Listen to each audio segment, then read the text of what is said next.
ભગવાન કહે છે મદાશ્રય કથા મૃષ્ટા શૃણવંતી કથયંતી ચ મદાશ્રયા મારા આશ્રયમાં જે રહે છે ભરોસો દૃઢ ચરણન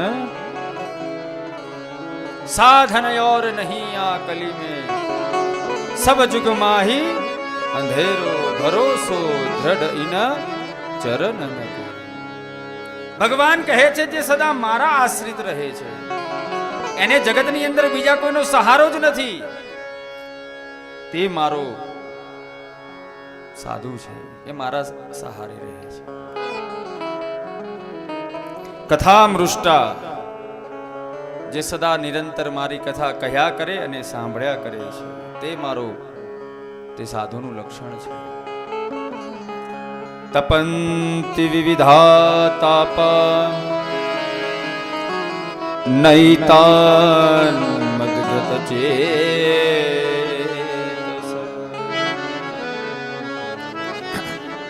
વિવિધ તાપોથી જે પોતાને તપાવે છે તે સાધુ કહે છે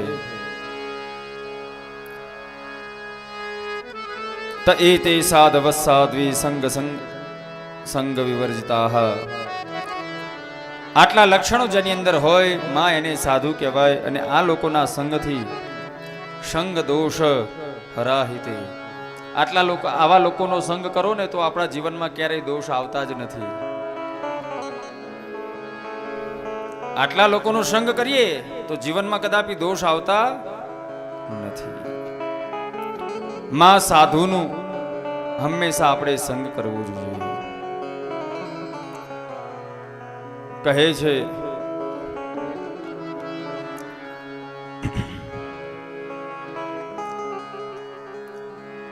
વિરાટ બ્રહ્માંડની ઉત્પત્તિ થઈ એની વાત કરી છે માને. પ્રકૃતિ અને પુરુષના વિવેકથી શું મળે તો કહે છે પ્રકૃતિ અને પુરુષના વિવેકથી મોક્ષની પ્રાપ્તિ થાય છે. પુરુષ અને પ્રકૃતિ આ બંને સમજતા થઈ જઈએ, આ બંનેની સમજણ પડતી થાય તો જ મોક્ષ મળે, બાકી મોક્ષ મળતો નથી. તો પ્રકૃતિને કેવી રીતે સમજાય? પ્રકૃતિને કેવી રીતે સમજીએ આપણે કે આ પ્રકૃતિ છે? અને પુરુષને કેવી રીતે સમજીએ, કેવી રીતે સમજી શકીએ? તો ભગવાન કહે છે માં એના માટે અંતર્મુખી થવું પડે. કેવું થવું પડે? અત્યારે આપણે કેવા છે? બહિર્મુખ. બહારનું જ બધું દેખીએ છીએ, અંદરનું કશું દેખાતું. એટલે ભગવાન કહે છે બહિર્મુખી ન થતા અંતર્મુખી થવું પડે. અને અંતર્મુખી થવું હોય તો શું કરવું પડે?